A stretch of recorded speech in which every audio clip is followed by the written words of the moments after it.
I donated bone marrow to save my cousin. Then I heard what my aunt really thought of me.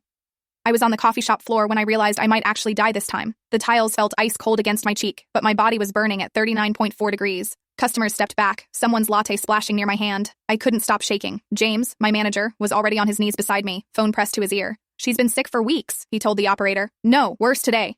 She can barely stand. The paramedic arrived within minutes, sliding a thermometer under my tongue while checking my pulse. Any recent surgeries? Bone marrow donation, I managed. 6 months ago. His partner looked up from the stretcher. You have any pre-existing conditions? Anemia, since I was 15. They exchanged a look. As they lifted me onto the gurney, I heard the ER nurse on their radio mutter to someone. Another donor complication coming in. My hands shook so bad I could barely type, but I managed to text my mom from the ambulance. Royal Brisbane again, infection. Her reply came instantly. Don't mention to Helen. Marcus's recovery party tomorrow.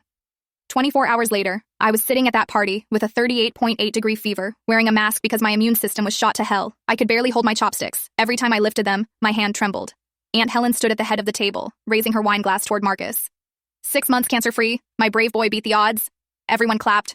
Marcus grinned, scrolling through TikToks on his phone, his cheeks full and healthy. He'd gained back all the weight. Meanwhile, I'd lost 12 kilograms since the donation. The room started spinning. I pushed back my chair. Bathroom, I whispered to my mom.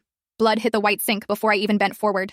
Not again. I grabbed toilet paper, shoving it against my nose, waiting for the bleeding to stop. These nosebleeds were happening twice a week now. 5 minutes passed, then 10. Finally, it slowed enough that I could clean up and head back. I stopped just outside the dining room when I heard Aunt Helen's voice. She was talking to my cousin Marie in English, probably thinking I was still in the bathroom. The girl's milking this for attention, Helen said. Every week it's another infection, another problem. My phone was on the table where I'd left it, still recording voice notes for my nursing assignment. The little red recording light blinked steadily. Marie laughed. But didn't Sophie have that blood thing? Mild anemia, Helen waved her hand. Not like Marcus had actual cancer, real cancer, life or death. Still, she donated. We paid $31,000 for her degree, 4 years at UQ, textbooks, everything. Helen's voice got harder. She owes us. I stayed frozen in the hallway, tissue still pressed to my nose. The doctor mentioned something about sepsis risk? Marie asked. Helen actually laughed. 15% chance, not that high. Besides, what's one sick niece versus my dead son? The math is simple. Marcus looked up from his phone. Mom, check out this video. Sophie can afford the medication, Helen continued. She works in a coffee shop. Young people always complain about money, but they manage. I walked back in quietly, picking up my phone from the table. The recording showed 12 minutes. My hand closed around it carefully, like it might shatter. Later, sitting in my car outside, I played it back. Helen's voice filled the small space. I told the donation coordinator she was eager to help. Very eager. Family tradition of helping each other. My hands trembled as I heard the next part. Didn't mention her blood thing. Would have complicated approval. These doctors overthink everything. I remembered signing those consent forms. 20 pages of risks I barely read because Helen stood right there saying, it's all standard stuff. Very safe procedure. Marcus needs you. The recording kept going, Helen laughing about my medication costs.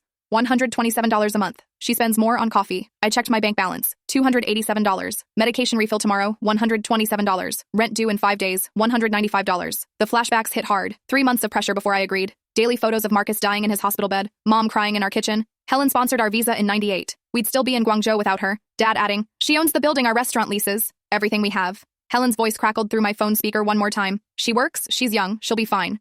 Marcus almost died. Sophie just has to deal with some infections. I turned off the recording and stared at my reflection in the rearview mirror, pale, exhausted, angry. I saved his life. And they're angry I didn't die doing it. 2 days later, I walked into Helen's real estate office, still feeling like death warmed over. Helen looked up from her computer, her smile faltering when she saw me. Sophie, you should be resting. I pulled out my phone and hit play on the recording. Her voice filled the office. Besides, what's one sick niece versus my dead son? Helen's face went still. Then she leaned back in her chair. That's taken out of context. You knew about my anemia and hid it from the donation coordinator. Mild anemia. She waved her hand like brushing away a fly. The doctors cleared you. I pulled out the folder I'd been carrying. Medical bills, all highlighted and tabbed. $5,847 in documented medical expenses. I flipped to the next section. 73 hours of missed work at $23.50 an hour. Helen opened her desk drawer and pulled out her checkbook. Here's $500 for groceries to help out. 500? My voice cracked. My white blood cell count is still critical. I need medication for the rest of my life. Marcus had 2 months to live. Her voice got harder. You had a small risk, 15%. 15% chance of sepsis. But you didn't get sepsis, did you? She capped her pen. If it was Emma needing marrow, wouldn't you donate? Something snapped. You told them I was eager. I slammed my hand on her desk. You lied to the hospital. Her office assistant Brenda looked up from her desk outside, eyes wide. I was yelling now, couldn't stop myself. See? Helen's voice stayed calm while mine shook. Unstable. Is the medication affecting your mood? The steroids they give donors? I grabbed my folder and left, Brenda still staring as I passed. My hands were shaking as I called my dad from the parking lot. Sophie, we need to talk about this calmly. She admitted hiding my anemia, Dad. He sighed. Helen pays our mortgage when the restaurant is slow. Last month, she covered $3,000 shortfall. She knew the donation could damage my immune system permanently. Mom got on the phone, already crying. You were so sick as a child. Remember? Helen paid for the specialist when you were 8. The blood disorder clinic. That same blood disorder made me high risk for this donation. 15% risk, Mom said. Not guaranteed. Marcus was guaranteed to die. My phone buzzed. Text from Marcus. Mom says you're harassing her at work? Another buzz. Pretty ungrateful after everything. I was about to reply when Emma added me to the family WeChat group temporarily, just long enough to screenshot what they were saying. Helen had written, Sophie having medication mood swings. Steroids can cause paranoia. My own mother responded, she's always been sensitive. Aunt Linda, maybe the stress affecting her judgment. Uncle Robert, we should be supportive during her recovery. Cousin Marie, saw her yelling at Aunt Helen's office. Brenda said it was scary. My mom again, so embarrassing. Helen has done so much for us. They removed me from the group before I could respond. I typed out a message. You're all fucking cowards. Deleted it. Typed, I saved Marcus's life and this is what I get. Deleted. Typed, Helen knew the risks and lied. Deleted. Finally, I opened Facebook and found the bone marrow donor support group I'd joined months ago. My fingers hesitated over the keyboard. Family minimizing complications. Anyone else experience this? Within minutes, comments started appearing. Same here. They act like we should be grateful we survived. My sister told everyone I was being dramatic about the infections. Family expected me to donate, then disappeared when I needed help with medical bills. Document everything, keep all receipts. Get a lawyer. Seriously. They only care about the person who received, not the donor. I sat in my car reading comment after comment. Strangers on the internet understood better than my own family. My phone rang. Mom. Sophie, you need to apologize to Helen. Apologize? She risked my life. She saved Marcus's life, using your help, yes, but I hung up. Another text from Marcus. Mom offered you money and you made a scene. What more do you want? $500, against almost $6,000 in bills, against a lifetime of medication, against an immune system that would never fully recover. I looked at my hands. They were shaking again. And not from anger this time. The tremor was a side effect of the prophylactic antibiotics. My doctor said it might improve with time, or it might not. The donor support group kept commenting. One woman shared she'd been estranged from her family for 3 years after complications from donating to her brother. They called me selfish for expecting help with my recovery. I typed a response. Did you ever regret donating? She replied immediately. No. I regret trusting them to care about what it cost me. The next morning, I could barely get out of bed for my emergency appointment with Dr. Mitchell. She looked at my new blood work and her face went pale. Sophie, your neutrophil count is 0.8. What does that mean? Critical. You need prophylactic antibiotics indefinitely. Your immune system. She paused. Did they explain this risk to you? I handed her my consent forms from the donation, 20 pages I barely read while Helen stood behind me saying Marcus was dying. Dr. Mitchell flipped through them, her frown deepening. This shows minimal risk discussion. A few checkboxes, nothing about your pre-existing anemia. They said it was standard. Low risk. She set down the papers hard. This is inadequate informed consent. Completely inadequate. She started typing furiously. I'm documenting this for your records. This borders on medical negligence. At the pharmacy downstairs, the pharmacist rang up my prescription. $387. What about Medicare? After rebate, $127. I paid with my credit card, already near its limit. As I walked out, my phone buzzed. Work. Third sick day this fortnight. Need to discuss your hours. My stomach dropped. I couldn't afford to lose this job, but I also couldn't stand for 8-hour shifts anymore. Back in my car, I checked the donor support group. More comments had poured in overnight. Document everything, keep all receipts. Same happened to me, family denied it all. Get legal advice, but lawyers expensive. 3 days later, I sat in a cramped office at the Brisbane Community Legal Center. Melinda, the volunteer lawyer, spread my documents across her desk. The recording played from my phone. Helen's voice filled the small room. What's one sick niece versus my dead son? Melinda paused it. Medical coercion cases are nearly impossible to prove. But the recording, she'll claim misunderstanding. Out of context. You illegally recorded her. Queensland is single-party consent. True. But judges don't love secret recordings of family conversations. She pulled out a form. QCAT mediation is mandatory before any hearing. You might get medical expenses, maybe lost wages. What about emotional damages? The trauma? Almost never awarded in Australia. Not for family disputes. What about the consent form issues? Melinda shook her head. That's the hospital's responsibility, not your aunt's. You could file a complaint with them separately. She showed me the paperwork. Filing fee is $387. I stared at my bank app. $160. I can't afford it? Payment plan? They don't offer one for amounts under $500. I left feeling defeated. That afternoon at work, I collapsed again. Not fully unconscious, but my legs just gave out while carrying a tray. 6 coffees shattered on the floor. James helped me up. Sophie, this is the second time this month. I know, I'm sorry. He led me to the back office. You need to do something about this. Fight back somehow. I told him about the legal fees. How much? $387 just to file. He pulled out his wallet. I can loan you $400. James, I can't. You saved your cousin's life and they're treating you like garbage. Take it.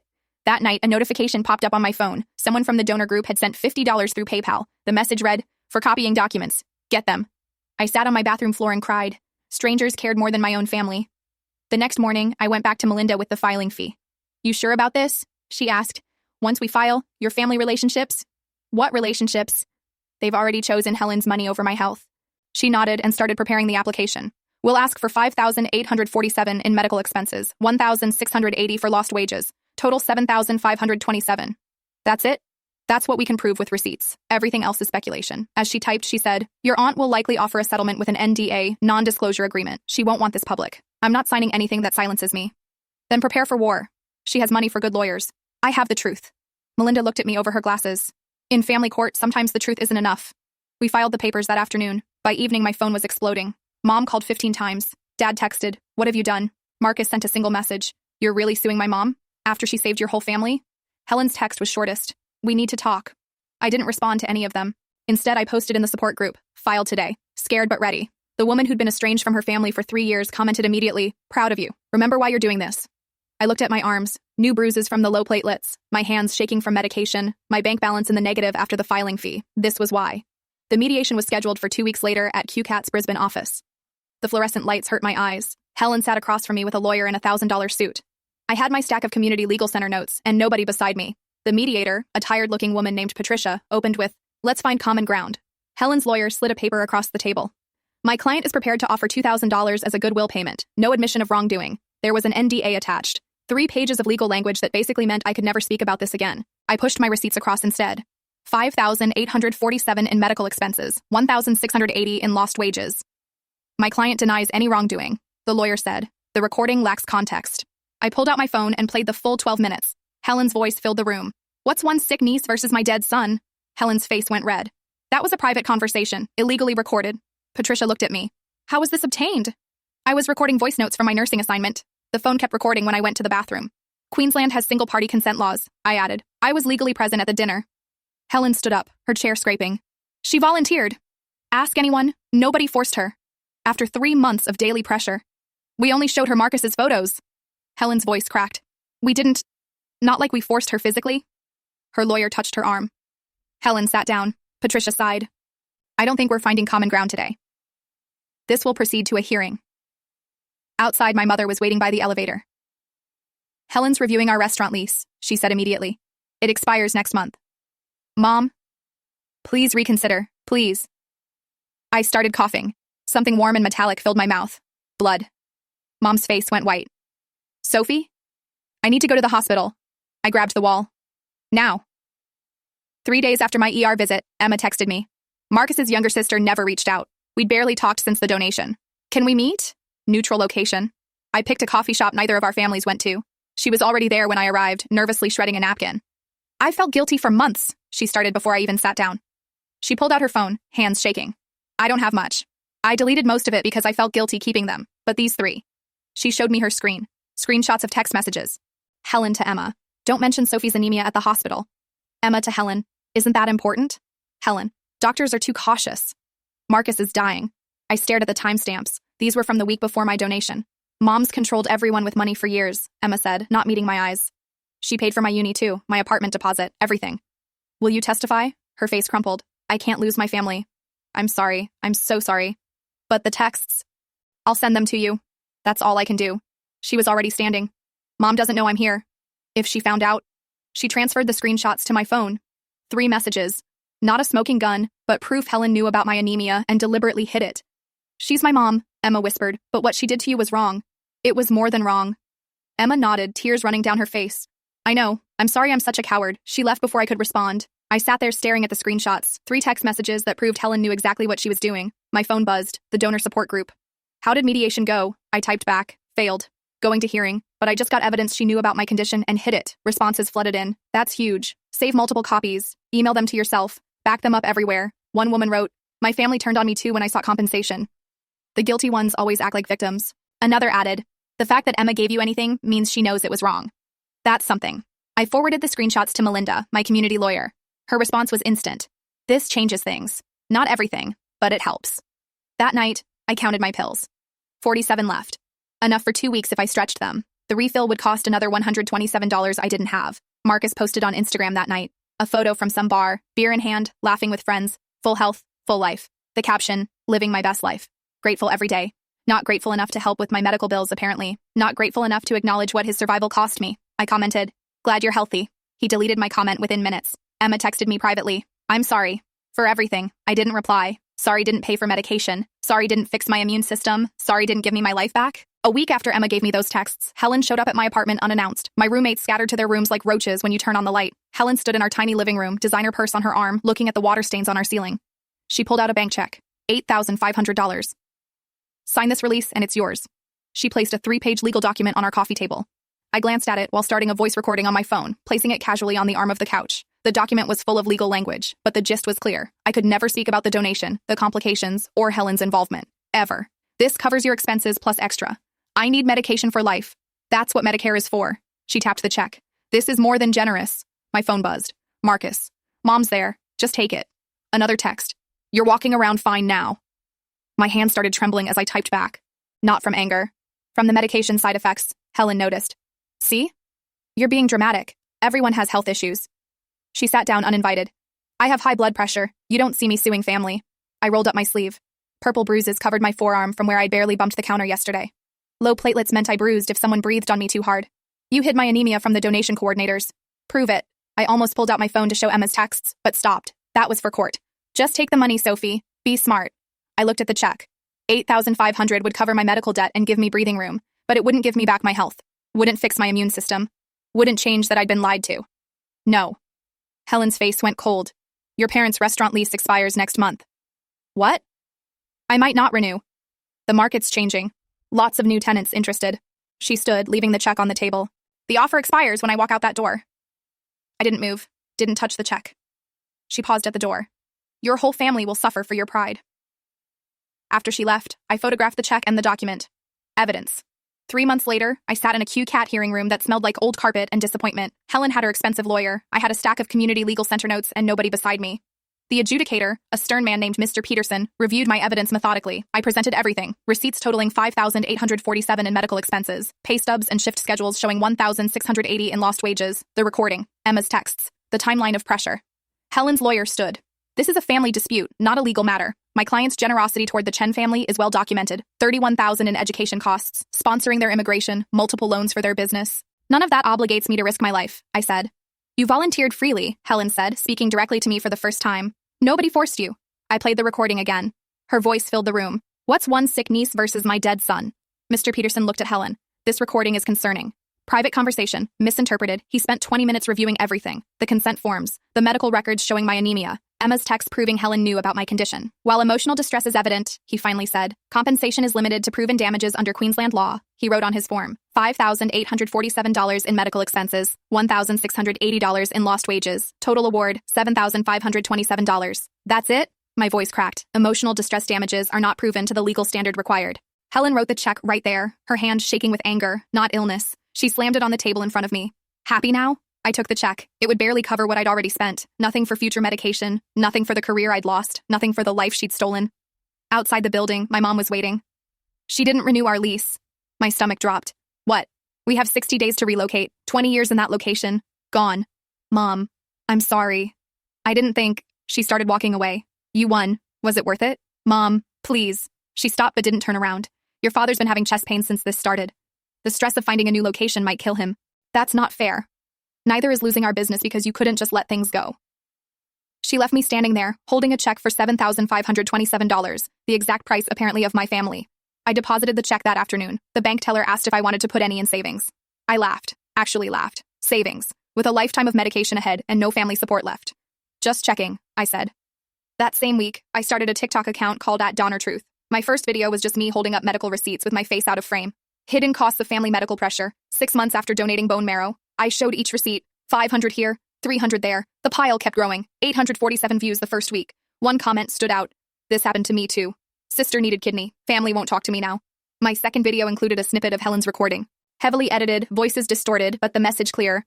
What's one sick niece versus my dead son? 3,200 views. Comments poured in. My uncle said the same thing when I hesitated. Family guilt is real. They only care about the recipient. For my third video, I convinced Dr. Mitchell to do an anonymous interview. Voice only, no identifying details. Questions you must ask before donating to family members. She listed them while I showed my bruised arms, my medication bottles, my hospital bracelets. 8,700 views. Marcus texted that night, "Take down the videos. You got your money." I didn't respond. Instead, I posted video 4, 5, 6. Over 3 months, I made 23 videos, each one showing a different aspect: the pressure tactics, the hidden medical risks, the financial burden, the family abandonment. My follower count grew slowly, 8,400 people who understood, who'd been there. Then, a medical influencer with 2 million followers shared my video about informed consent, 284,000 views overnight. My phone crashed from notifications. Helen's real estate page started getting comments. Nothing harassing, just people asking about medical coercion. She disabled comments within hours. The momentum helped when Dr. Mitchell filed her formal complaint with the hospital. I provided a written statement about my experience, how the consent process glossed over my anemia, how family pressure wasn't addressed, how no one offered independent counseling. I wasn't at the review board meeting, but Dr. Mitchell told me later what happened. 3 other donors had filed similar complaints. One woman's brother had hidden her lupus diagnosis. Another's parents minimized her diabetes. The hospital's decision came 2 weeks later. A pilot program for independent donor counseling. Not mandatory, just strongly encouraged. An additional paragraph in consent forms about pre-existing conditions. No dramatic overhaul, no Sophie Chen protocol, just updated guidelines. The local news picked it up. Brisbane Hospital addresses donor concerns after complaints. No names mentioned. A brief, boring segment most people skipped. But my parents saw it. Dad texted me for the first time in weeks. Saw the news. That's it. 2 words. Nothing else. I stared at those words for an hour. Was he proud? Angry? Worried? I'd never know because that's all he sent. The medical journal mention was even briefer. 3 sentences in an article about donation ethics. I was reduced to a donor with pre-existing anemia experienced complications. But the TikTok comments kept coming. Every day, someone new sharing their story. Someone else saying, "I thought I was alone." One woman messaged me privately. "My cousin needs marrow. Your videos made me ask questions I wouldn't have asked. The doctor found I have an autoimmune marker. I can't donate safely. You saved me." I screenshot that message, printed it, stuck it on my bathroom mirror next to my medication schedule. Helen never commented publicly about the videos, but Marcus posted a vague Instagram story. Some people can't move on, stuck in victim mentality, grateful I'm alive and focused on the future. Emma liked it, then unliked it an hour later. The pilot program started running 3 months after the board meeting. A counselor would meet with family donors separately, ask about pressure, explain risks based on their specific health conditions, give them time to think without family present. It wasn't enough, not nearly enough, but it was something. My account kept growing. Slowly, steadily. People found me when they searched bone marrow donation risks or family medical pressure. I never monetized it, never did sponsorships. This wasn't about money anymore. 8,400 followers wasn't viral fame. 284,000 views on one video wasn't life-changing, but every comment from someone who said, "This helped me," or "I asked better questions because of you," made the family I'd lost feel less heavy. The hospital's updated guidelines weren't a revolution. My parents' 2-word text wasn't reconciliation. The small changes weren't justice, but they were real, documented, permanent, and unlike my immune system, they couldn't be undone. 8 months after the donation, I lived in a share house 45 minutes from the city. $165 a week got me a room with a window that didn't close properly, and housemates who left dishes in the sink for days. But it was what I could afford on 20 hours a week at the cafe. That's all I could manage now. 8-hour shifts left me so exhausted, I'd sleep for 14 hours straight. My nursing degree had shifted to part-time online, 2 subjects per semester instead of 4. At this rate, I'd graduate when I was 30. Thursday morning meant blood tests. The phlebotomist knew me by name now. "How are you feeling, Sophie?" Same, which meant exhausted, bruised, and broke. My medication routine was automatic now. 2 pills with breakfast, if I could stomach breakfast. 1 with dinner. The side effects were written all over my body. 12 kilograms heavier despite barely eating. Bruises up and down my legs from bumping furniture. Energy levels that made climbing stairs feel like running a marathon. My dating profile had been inactive for 6 months. Who had energy for that? Plus, explaining why I looked like I'd been in a fight every time someone saw my arms wasn't exactly romantic. Emma visited the first Tuesday of each month. She'd bring coffee and guilt. "Marcus is grateful," she said this visit, not meeting my eyes. "He just won't say it. He's healthy enough to say it if he wanted to. Mom's still angry, but she asks about you. Tell her I'm alive." Emma shifted uncomfortably. "Your parents send $50 monthly." I showed her my banking app. Automatic transfer, no message, no communication, just $50 that I'm sure they told themselves made up for choosing Helen's money over their daughter's health. The donor support group had made me a moderator. Every Wednesday night, I ran a Zoom for new donors considering family donations. "Ask every question," I told them. "Get everything in writing. If they pressure you, that's your answer right there." One woman asked, "But what if they die without my donation? What if you die from it? Who's mourning you then?" My emergency fund sat at $340. 4 months of saving $10 here, $20 there. It would cover exactly 1 medication refill if Medicare failed me. That's what counted as security now. 1 year to the day after my donation, I sat at the local park because I couldn't manage beach walks anymore. I recorded a voice memo for TikTok, watching a bruise on my shin darken from where I'd bumped the coffee table that morning. They say family is everything, but family shouldn't cost you everything. Marcus is healthy. I'm alive. We both survived, but only one of us survived intact. I paused, watching a mother push her kid on the swings. Normal, healthy, energetic. I learned family isn't blood. It's choice, and they chose money over me. My phone buzzed. Work shift reminder. 4-hour afternoon shift that would leave me useless tomorrow. Emma texted, "Coffee Tuesday?" The support group notification popped up. "New member needs advice about aunt pressuring donation." Then Mom's text appeared. "Helen asks how you are. I stared at it. Helen asks, not Mom asking. Helen. After everything, my mother was still her messenger. I didn't respond. Checked my medication reminder app instead. 2 pills in 3 hours. Blood test appointment tomorrow at 7:30. Specialist appointment next week that would cost $60 after Medicare. The walk home took 15 minutes, used to take 5. The stairs to my room left me breathless, gripping the railing. My housemate passed me on the landing. You okay? Yeah, just tired. Always tired. Forever tired. In my room, I looked at the bruises on my legs. Counted them like some people count freckles. 14 visible ones. My body's new normal. A final thought for the TikTok video came to me. I gave him my marrow so he could live. But the spine, that was already mine. They tried to break it with guilt and manipulation. Tried to buy it with insulting offers. Tried to crush it with family pressure. I looked at my reflection in my phone screen. Pale. Exhausted. Bruised. But standing. The marrow regenerated in his body. Saved him. The spine stayed in mine. Saved me. I posted it without editing, without filters, without hoping for views. 8,400 people would understand. That was enough. That had to be enough.